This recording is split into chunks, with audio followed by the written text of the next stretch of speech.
Happy Thanksgiving, everyone, and here we are at the beginning of another Christmas season together. This is Christmas season number 5 for Christmas Past, and while it's true that some of you are year-round listeners or got an early start on the season with the Burr Month's bonus episodes, I'm well aware that this family gathering of ours is at its largest and most festive during what's commonly considered the official Christmas season between Thanksgiving and Christmas Day. Whether this is your first season with us or you've been here since the very beginning, and no matter what time of year you find your Christmas spirit, I'm happy to have you here now as we embark on a Christmas season unlike any other in recent history. Indeed, we are living through a major moment in human history in the form of the COVID-19 pandemic, the effects of which have touched Christmas in many powerful ways. The effects on the economy may have changed how you think of Christmas shopping and gift-giving this year. Social distancing measures may have changed your plans to travel, attend events, or visit physical stores. Many annual traditional events have been canceled or scaled down. Even the Macy's Thanksgiving Day parade earlier today felt very different from the ones we've known all along. And surely there are those among us who have been personally and directly affected by the virus in one way or another, or indirectly through the effects of extended isolation or just that frustrated feeling of wanting everything to get back to normal. My thoughts are with you, all of you, and I really do mean that. Christmas is that one time of year when we feel most strongly the desire to return to the comforts of the familiar, the joy of tradition, and the warmth of friends and family. Whatever your plans are throughout the season, I hope they are guided first and foremost by a concern for your own health and safety and that of the people you love and your community. And at least I can assure you that one thing that'll feel normal and familiar this year is another season of the stories behind your favorite Christmas traditions. But there is something that'll be a little different about Christmas Past this season. And that's because I created this episode, and most of the others you'll hear this season, over the summer. Because even with everything else that's going on in the world, it's also true that by the time you hear this episode on Thanksgiving Day, yours truly will have a 2-week-old baby in the house.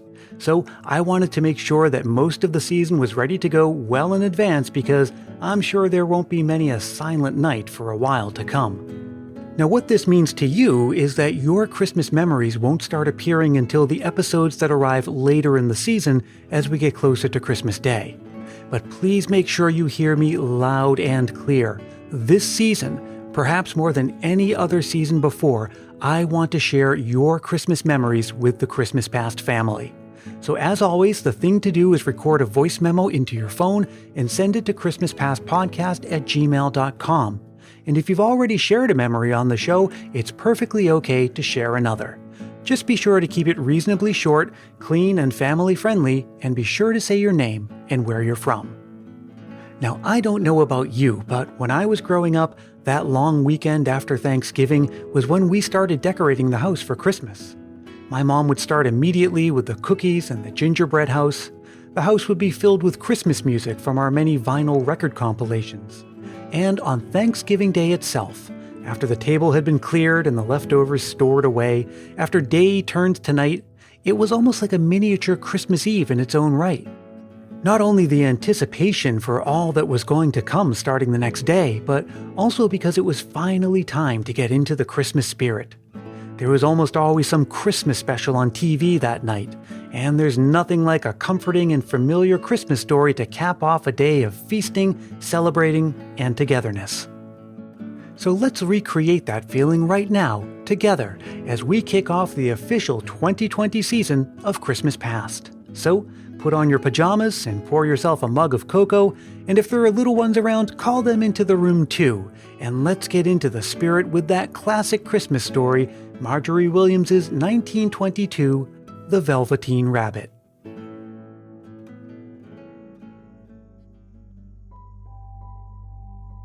There once was a Velveteen Rabbit, and in the beginning he was really splendid. He was fat and bunchy, as a rabbit should be. His coat was spotted brown and white, and he had real thread whiskers, and his ears were lined with pink sateen. On Christmas morning, when he sat wedged at the top of the boy's stocking with a sprig of holly between his paws, the effect was charming. There were other things in the stocking, nuts and oranges and a toy engine and chocolate almonds and a clockwork mouse, but the rabbit was quite the best of all. For at least 2 hours, the boy loved him, and then aunts and uncles came to dinner, and there was a great rustling of tissue paper and unwrapping of parcels, and in the excitement of looking at all the new presents, the Velveteen Rabbit was forgotten. For a long time, he lived in the toy cupboard or on the nursery floor, and no one thought very much of him. He was naturally shy, and being only made of velveteen, some of the more expensive toys quite snubbed him.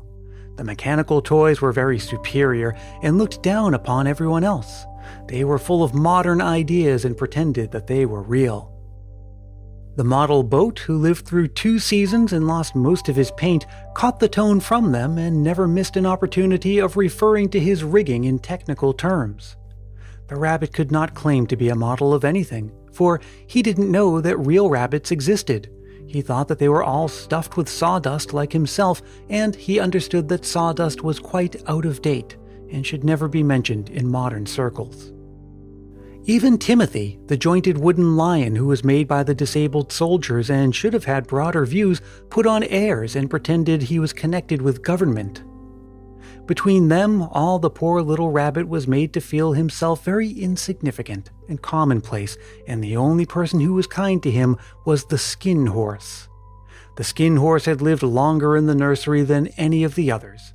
He was so old that his brown coat was bald in patches and showed the seams underneath, and most of the hairs on his tail had been pulled out to string bead necklaces.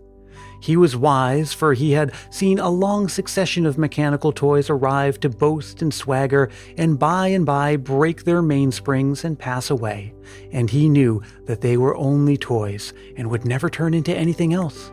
For nursery magic is strange and wonderful, and only those playthings that are old and wise and experienced, like the skin horse, understand all about it.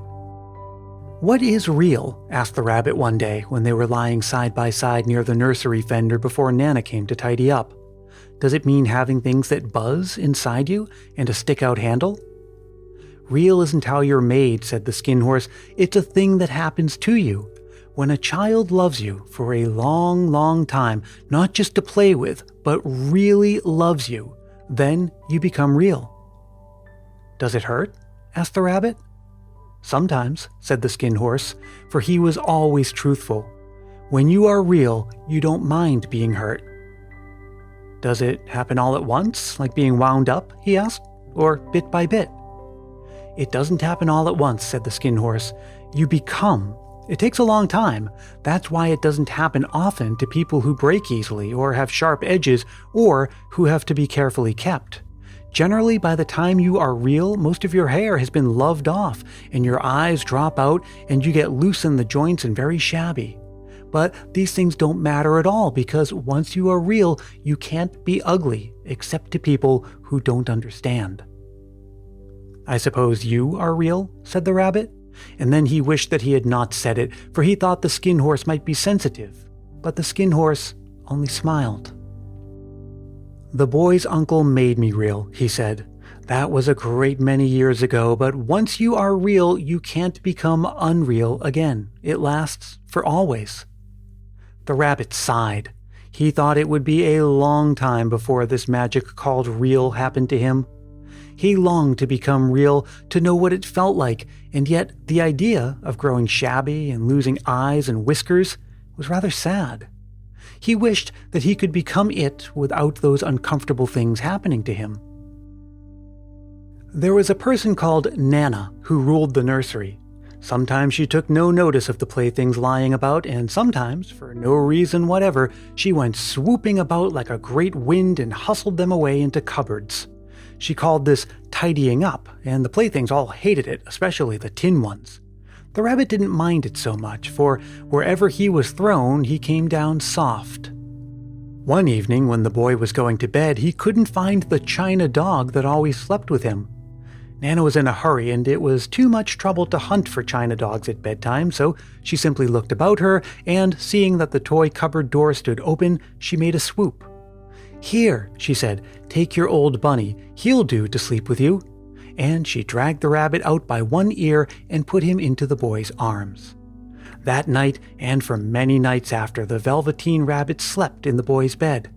At first he found it rather uncomfortable, for the boy hugged him very tight, and sometimes he rolled over on him, and sometimes he pushed him so far under the pillow that the rabbit could scarcely breathe. And he missed, too, those long moonlight hours in the nursery when all the house was silent and his talks with the skin horse. But very soon he grew to like it, for the boy used to talk to him and made nice tunnels for him under the bedclothes that he said were like the burrows that real rabbits lived in. And they had splendid games together, in whispers when Nana had gone away to her supper and left the nightlight burning on the mantelpiece. And when the boy dropped off to sleep, the rabbit would snuggle down close under his little warm chin and dream, with the boy's hands clasped close round him all night long. And so time went on, and the little rabbit was very happy. So happy that he never noticed how his beautiful velveteen fur was getting shabbier and shabbier, and his tail becoming unsewn, and all the pink rubbed off his nose where the boy had kissed him. Spring came, and they had long days in the garden, for wherever the boy went, the rabbit went too. He had rides in the wheelbarrow, and picnics on the grass, and lovely fairy huts built for him under the raspberry canes behind the flower border.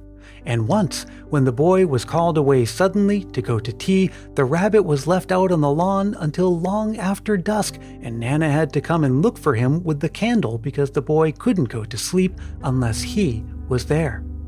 He was wet through with the dew and quite earthy from diving into the burrows the boy made for him in the flower bed, and Nana grumbled as she rubbed him off with a corner of her apron.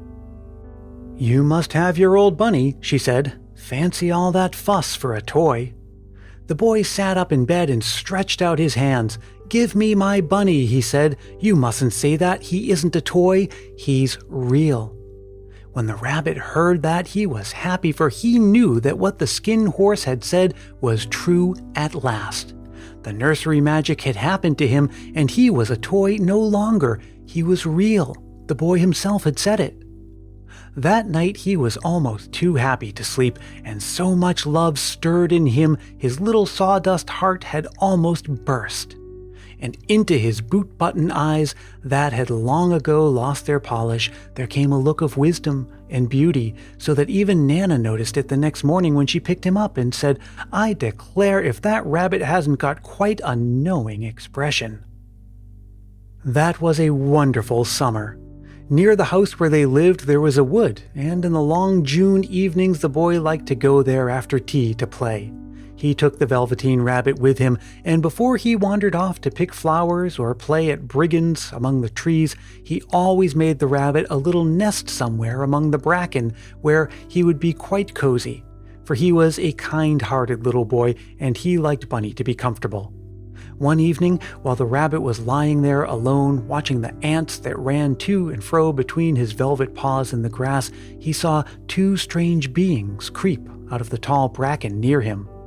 They were rabbits, like himself, but quite furry and brand new. They must have been very well made, for their seams didn't show at all, and they changed shape in a queer way when they moved. One minute they were long and thin, and the next minute fat and bunchy, instead of always staying the same, like he did. Their feet padded softly on the ground, and they crept quite close to him, twitching their noses while the rabbit stared hard to see which side the clockwork stuck out. For he knew that people who jump generally have something to wind them up, but he couldn't see it. They were evidently a new kind of rabbit altogether. They stared at him, and the little rabbit stared back, and all the time their noses twitched. "Why don't you get up and play with us?" one of them asked. "I don't feel like it," said the rabbit, for he didn't want to explain that he had no clockwork. "Ho," said the furry rabbit, "it's as easy as anything," and he gave a big hop sideways and stood on his hind legs. "I don't believe you can," he said. "I can," said the little rabbit. "I can jump higher than anything." He meant when the boy threw him, but of course he didn't want to say so. "Can you hop on your hind legs?" said the furry rabbit. That was a dreadful question, for the Velveteen Rabbit had no hind legs at all. The back of him was made all in one piece, like a pincushion. He sat still in the bracken and hoped that the other two rabbits wouldn't notice. "I don't want to," he said again. But the wild rabbits have very sharp eyes, and this one stretched out his neck and looked. "He hasn't got any hind legs," he called out. "Fancy a rabbit without any hind legs." And he began to laugh. "I have," cried the rabbit. "I have got hind legs. I'm sitting on them." "Then stretch them out and show me, like this," said the wild rabbit, and he began to whirl round and dance till the little rabbit got quite dizzy. "I don't like dancing," he said. "I'd rather sit still." But all the while, he was longing to dance, for a funny new tickly feeling ran through him, and he felt he would give anything in the world to be able to jump about like these rabbits did. The strange rabbit stopped dancing and came quite close. He came so close this time that his long whiskers brushed the Velveteen Rabbit's ears, and then he wrinkled his nose suddenly and flattened his ears and jumped backwards. "He doesn't smell right," he exclaimed. "He isn't a rabbit at all. He isn't real." "I am real," said the little rabbit. "I am real. The boy said so." And he nearly began to cry. Just then there was a sound of footsteps, and the boy ran past near them. And with a stamp of feet and a flash of white tails, the two strange rabbits disappeared. "Come back and play with me," called the little rabbit. "Oh, do come back. I know I am real."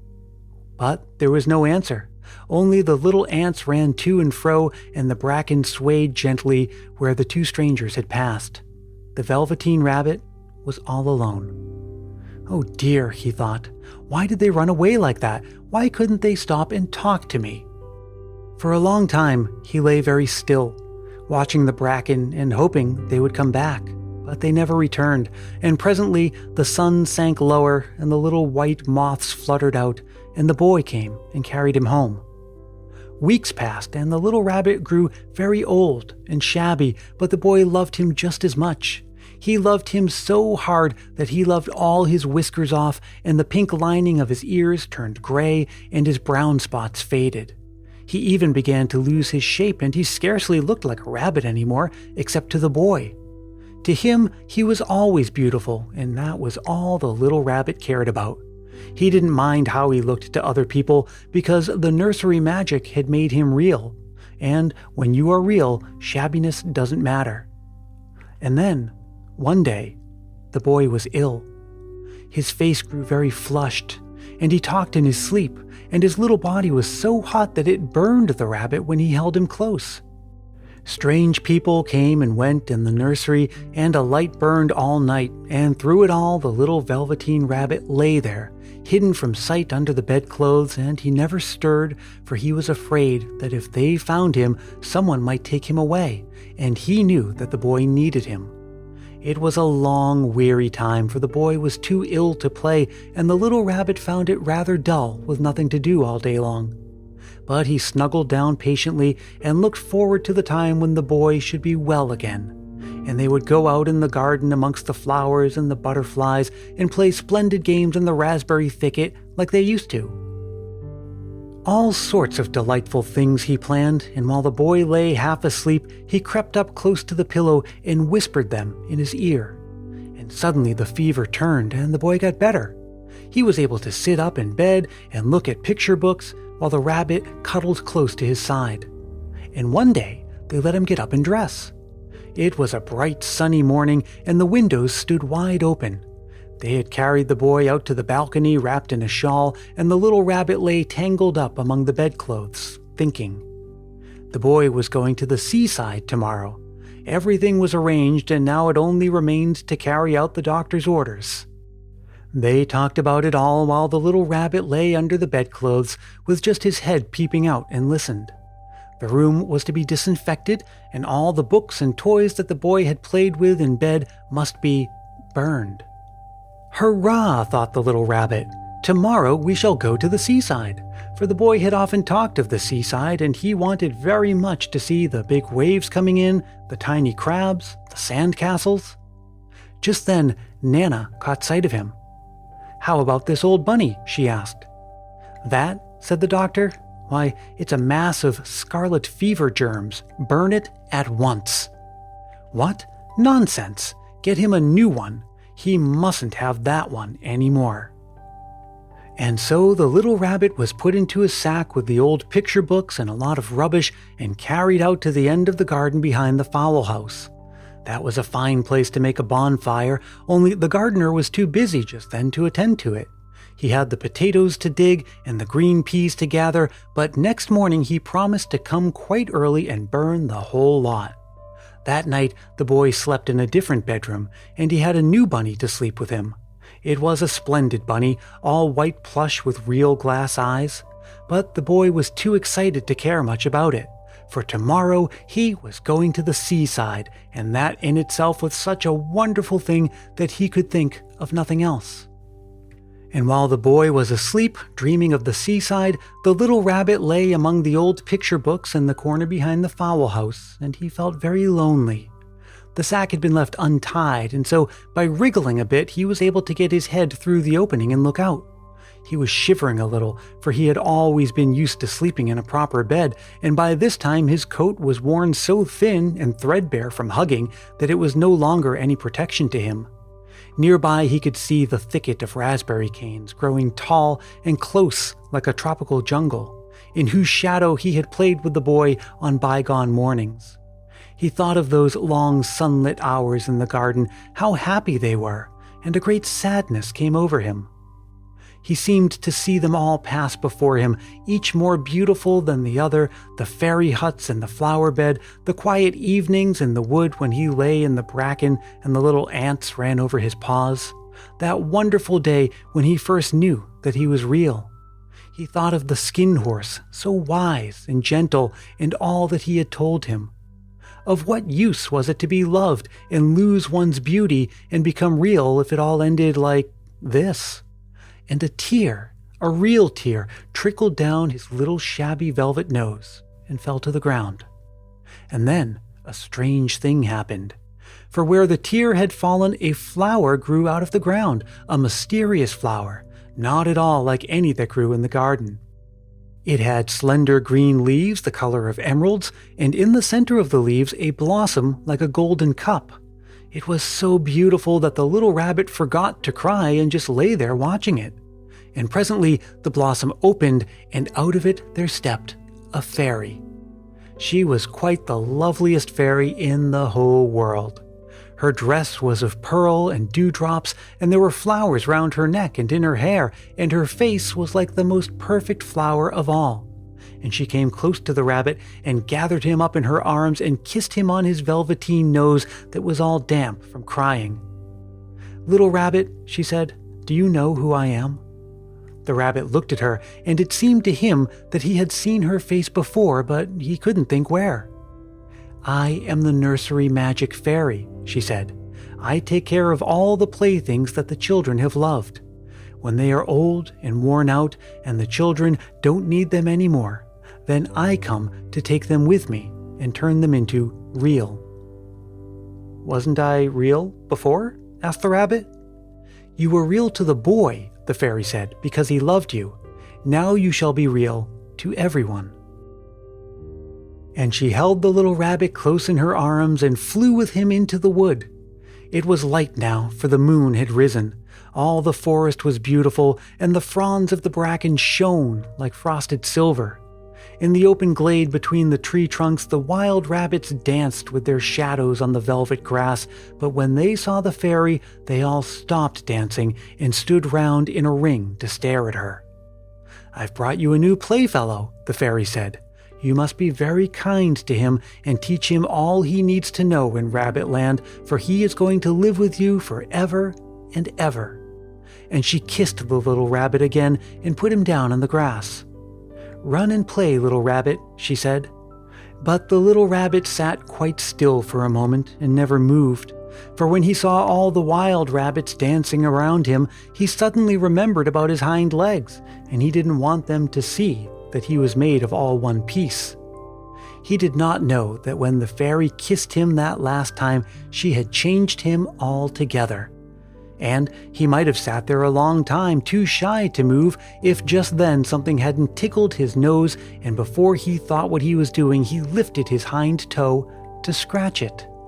And he found that he actually had hind legs. Instead of dingy velveteen, he had brown fur, soft and shiny, his ears twitched by themselves, and his whiskers were so long that they brushed the grass. He gave one leap, and the joy of using those hind legs was so great that he went springing about the turf on them, jumping sideways and whirling round just as the others did, and he grew so excited that when at last he did stop to look for the fairy, she had gone. He was a real rabbit at last, at home with the other rabbits. Autumn passed, and winter, and in the spring when the days grew warm and sunny, the boy went out to play in the wood behind the house. And while he was playing, 2 rabbits crept out from the bracken and peeped at him. One of them was brown all over, but the other had strange markings under his fur, as though long ago he had been spotted and the spots still showed through. And about his little soft nose and his round black eyes there was something familiar, so the boy thought to himself, "Why, he looks just like my old bunny that was lost when I had scarlet fever." But he never knew that it really was his own bunny, come back to look at the child who had first helped him to be real.